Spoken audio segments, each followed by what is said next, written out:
गांव के कोने में एक पुराना सा घर था।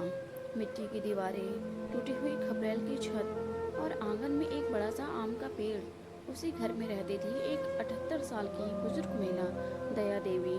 पति का देहांत हुए वर्षों हो चुके थे। एक बेटा था, विजय, जो नौकरी के सिलसिले में बाहर चला गया था।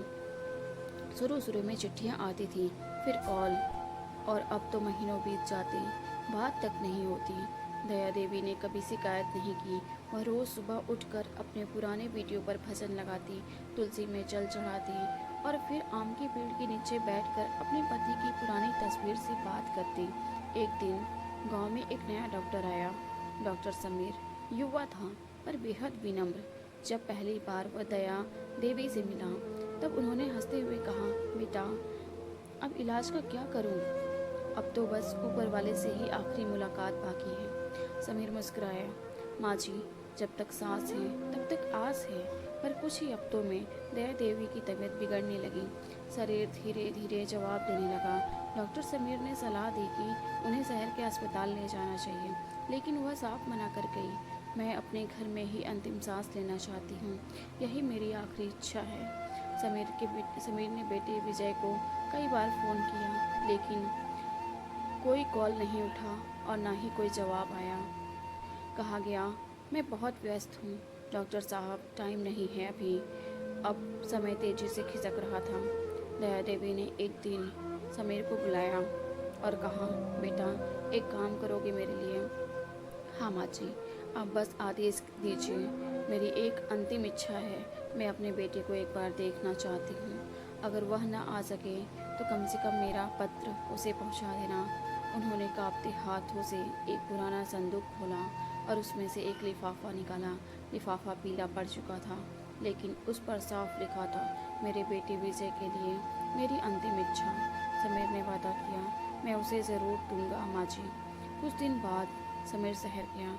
विजय के ऑफिस पहुंचा। वहां जाकर बताया कि उसकी माँ बहुत बीमार है।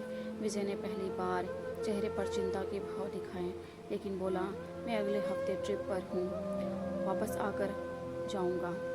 समीर ने चुपचाप लिफाफा उसे थमा दिया। रात को विजय ने जब वह पत्र खोला तो उसकी आंखें भर आई। बेटा विजय, जब तू छोटा था तो हर रात मैं तुझे अपनी गोद में सुलाया करती थी। तुझे पहली बार स्कूल छोड़ने गई तो तू रो रहा था और मैंने तुझे गले लगाकर हिम्मत दी थी। अब जब तू बड़ा हो गया है तो शायद मेरी बातें, मेरी परछाई और मैं भी तुझे बोझ लगने लगी। मेरी कोई शिकायत नहीं है बेटा, बस एक आखिरी इच्छा है, एक बार आकर मुझसे माँ कहकर बुला लेना। शायद मैं उस आवाज़ को सुनकर चैन से अपनी आंखें मूंद सकूं। विजय बिना कुछ सोचे रात की ट्रेन पकड़कर गांव पहुंचा, पर देर हो चुकी थी। समीर घर के बाहर बैठा था। उसने सिर झुका दिया। वो आपको ही पुकारती रह गई, बस एक बार विजय कहकर। विजय की आंखों में आंसू झरने लगे।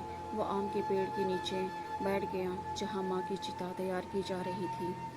कुछ महीनों बाद गांव के स्कूल में एक नई लाइब्रेरी बनी, माँ दया देवी स्मृति पुस्तकालय, जिसे विजय ने बनवाया। अब वह हर महीने गांव आता है, आम के पेड़ के नीचे बैठता है और माँ से बातें करता है।